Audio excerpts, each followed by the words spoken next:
আপনি কি জানেন ৯৫% মানুষ এটা ভুল করে? জেনে নিন।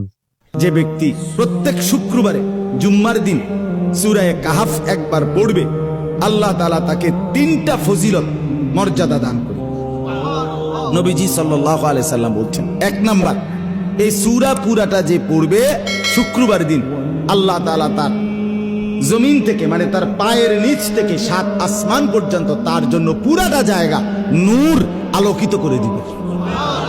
2 নাম্বার, পরবর্তী শুক্রবার পর্যন্ত 8 দিন সে যাবতীয় ফিতনা, যাবতীয় মুসিবত থেকে নিরাপদ থাকবে।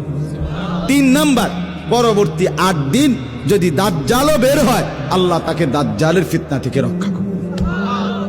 এজন্য যাদের হিম্মত হয়, মহব্বত লাগে, দিল লাগে, তো তারা প্রত্যেকেই চেষ্টা করবেন প্রত্যেক শুক্রবার দিন সূরা কাহাফ তেলাওয়াত করার জন্য।